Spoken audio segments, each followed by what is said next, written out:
नमस्कार. माझं नाव प्रशांत निकम आणि महाराष्ट्र माझा या चॅनलमध्ये तुमचं सर्वांचं स्वागत आहे. मित्रांनो, आपण नेहमीच नवनवीन विषय घेऊन येत असतो. त्यामुळे जर चॅनलला सबस्क्राईब केलं नसेल तर सबस्क्राईब करा, लाईक करा आणि शेअर करायला विसरू नका. मित्रांनो, आजचा विषय खूप सेन्सिटिव्ह होणार आहे. जसं थंबनेल वरून तुमच्या विषय लक्षात आलाच असेल की शेतकरी नवरा नको ग बाई, म्हणजे ही जी धारणा झालेली आहे. खरं तर मला या विषयावरती व्हिडिओ खूप काढायचे आहेत, कारण शेतकरी नवरा नको ग बाय, पण शेती मला पाहिजे. बघा मित्रांनो, शेतकरी नवरा नकोय, पण त्याच्याकडे शेती असणं गरजेचं. मग शेती कशाला पाहिजे?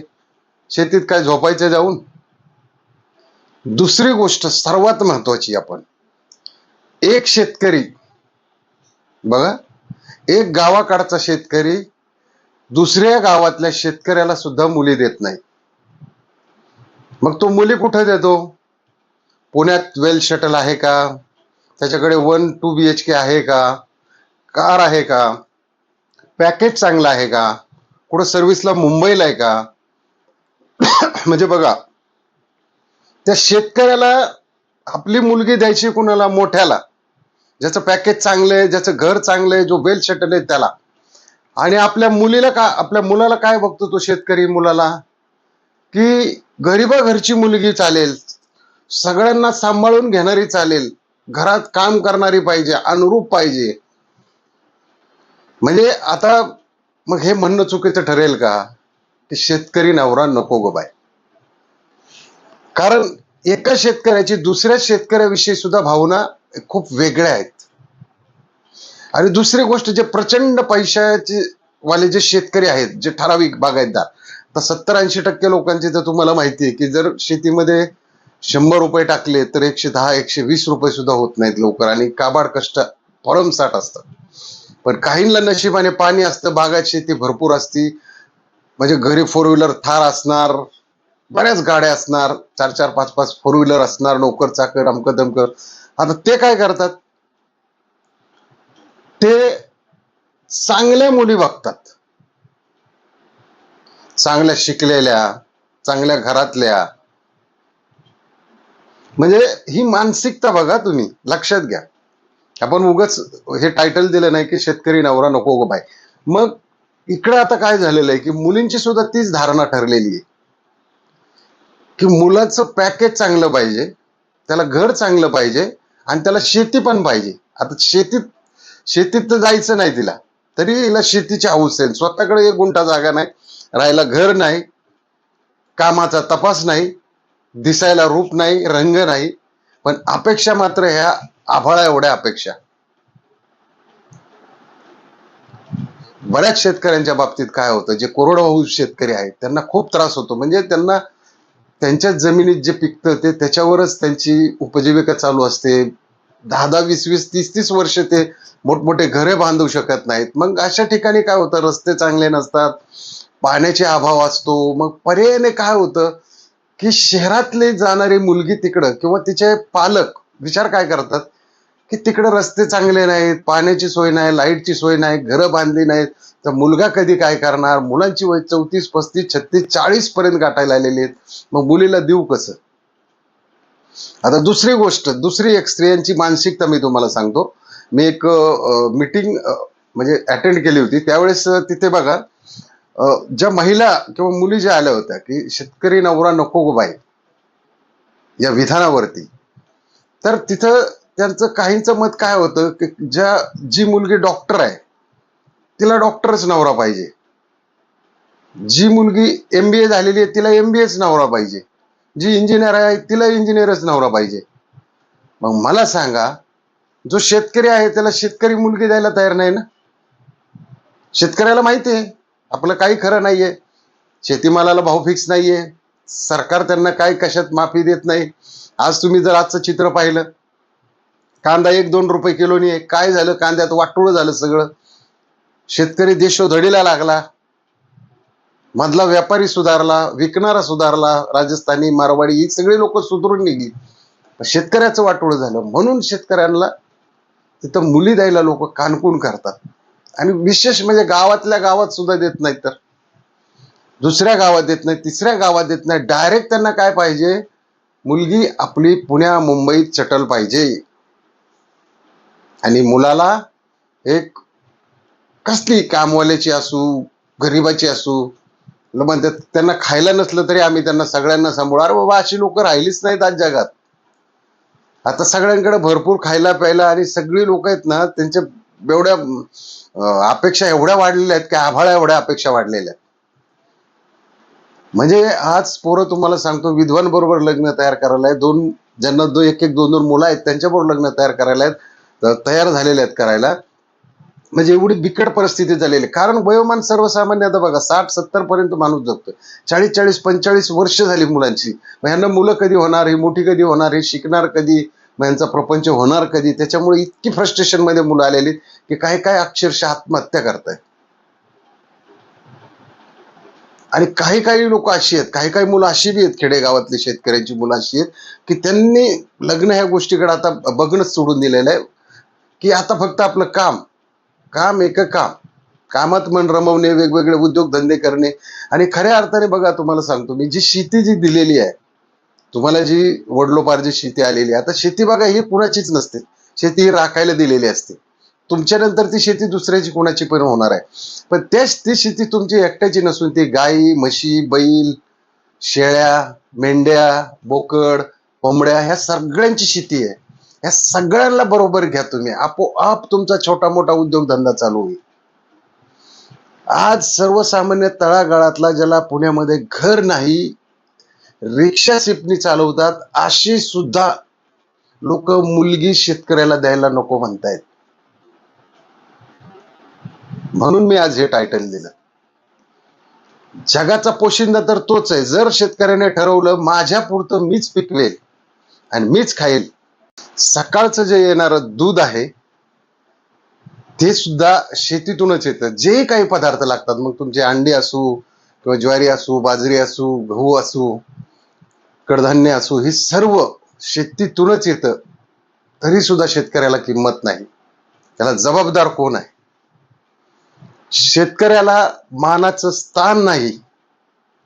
शेतीकडे उद्योगधंदा म्हणून सन्मानित शेती केली पाहिजे, शेतीला मोठं केलं पाहिजे, शेती मोठी झाली पाहिजे, तेव्हा कुठं शेतकऱ्यांची पोरं आणि त्यांची लग्न जमतील. शेतीकडे पाहण्याचा दृष्टिकोन खूप वेगळा आहे लोकांचा. की मुलींच्या आईबापांचा दृष्टिकोन असा आहे की चला बाबा, काय नाही तर शेती आहे ना, मग ते काय विकायला आहे का?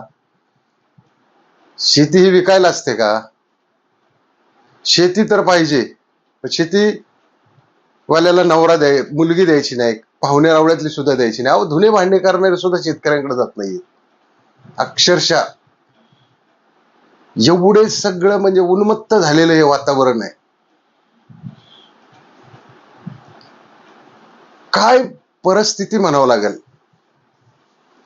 ज्या शेतीवरती आपण, संपूर्ण भारत हा कृषीप्रधान देश आहे, या देशामध्ये शेतकऱ्याच्या मुलांची एवढी अवस्था बेकार की शेतीकडे बघण्याचा दृष्टिकोन, मग ती एखाद्या छपरी मुलाबरोबर पळून गेली तरी चालतं यांना. आईबापाने नंतर डोळे उघडतात की ह्या शेतकऱ्याला दिली असती तर आज तिचं भलं झालं असतं. अहो, शेती वावर इज पॉवर. ज्याला वावर आहे त्याच्याकडे पॉवर 100% राहणार आहे. येणाऱ्या काही दिवसांमध्ये शेतीशिवाय पर्याय राहणार नाही मित्रांनो. शेती एकमेव असं एक साधन आहे की ज्याच्यातून तुम्ही पैसा नसला तरी जगू शकता. आणि दुसरीकडे तुमच्याकडे किती पैसा असू द्या, त्याचा काही उपयोग नाही. त्याच्यामुळं शेतकऱ्यांच्या मुलांकडे पाहण्याचा दृष्टिकोन हा, आणि त्याच्यातच काय होतं की आता शेतकऱ्यांची मुलं सुद्धा काय करतात की लग्न होत नाही म्हणून फ्रस्ट्रेट झालेले, पाराव बसणे, आपलं IPL पाहणे, गेम खेळणे ऑनलाईन, वेगवेगळ्या गोष्टी, त्या पत्त्या, मटका, जुगार खेळत बसणे, रानात जाणे, इकडं तिकडं फिरणे.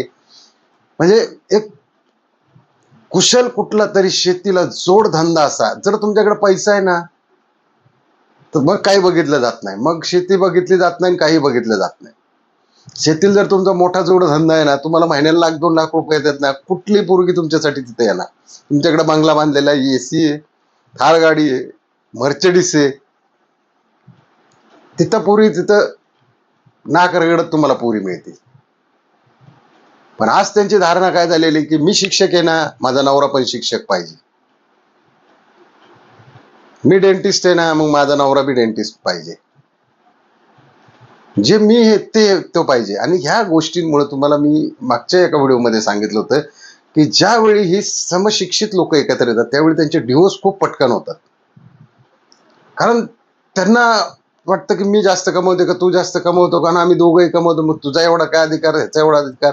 जे संस्कार शेतकऱ्याच्या घरी होतील ते मात्र इथं आसपास कुठेही होऊ शकत नाही. शहरामध्ये बघा तुम्ही आज किती डिवोर्सचं प्रमाण वाढलेलं आहे.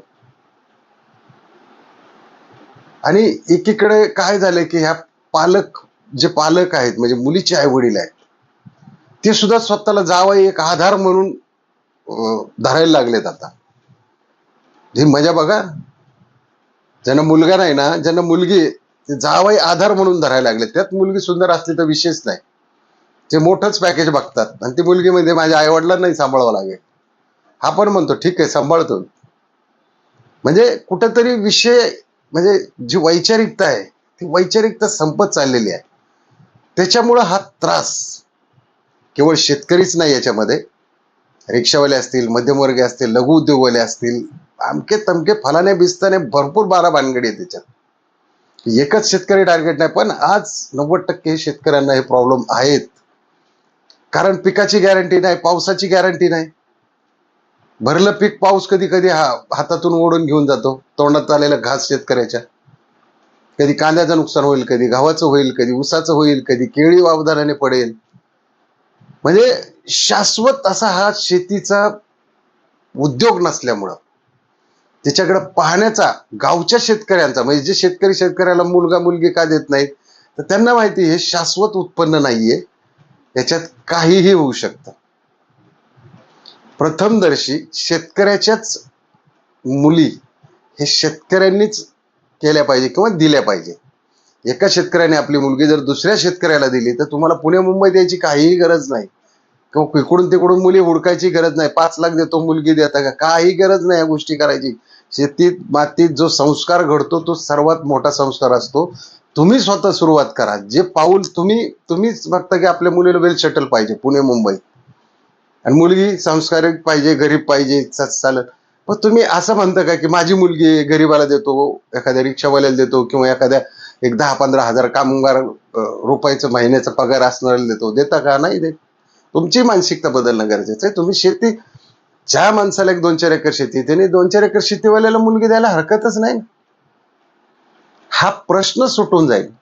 पण ही मानसिकता जी आहे, म्हणजे प्रत्येकाच्या बाबतीत हे घडतं, ही मानसिकता बदलल्यानंतरच या ठिकाणी म्हणतील की शेतकरीच नवरा पाहिजे. आता कसं आहे, नवरी मिळेना नवऱ्याला असं झालेलं आहे संपूर्ण परिस्थिती. आणि त्याच्यामुळं आपण टायटलचं नाव लिहिलं होतं आज की शेतकरी नवरा नको गो बाय. ही जी मानसिकता आहे ही बदलणं शेतकऱ्याच्याच हातात आहे, दुसऱ्या कुणाच्याही हातात नाही. शेतकऱ्यानेच शेतकऱ्याला मुलं दिली पाहिजे, तिथंच तुमचे विवाह झाले पाहिजे. असू द्या, काही फरक पडत नाही. जवळचं गाव असेल, शेजारचं गाव असेल, तालुक्याचं गाव असेल, जिल्ह्याचं गाव असेल, द्या ना त्या ठिकाणी, काही फरक पडत नाही. ज्यांना शेती त्यांनाच द्या ना. तुम्ही बी ठरवा आम्ही शेतीवाल्यालाच देणार मुलगी, काही नाही ठरवा मी शेतीवालाच जावई करणार. ह्या गोष्टी जर आपण शेतकऱ्यानेच जर मनात आणल्या तर शेतकऱ्याचा प्रश्न हा पुणे मुंबईपर्यंत पोहोचणार नाही, किंवा कोणी म्हणणार नाही की शेतकरी नवरा नको गो बाय. तर चला मित्रांनो, आजचा व्हिडिओ कसा वाटला नक्की कमेंटमध्ये लिहा. आणि आपल्या चॅनलला जर सबस्क्राईब केलं नसेल तर सबस्क्राईब करा, लाईक करा आणि शेअर करायला विसरू नका. जय हिंद, जय महाराष्ट्र.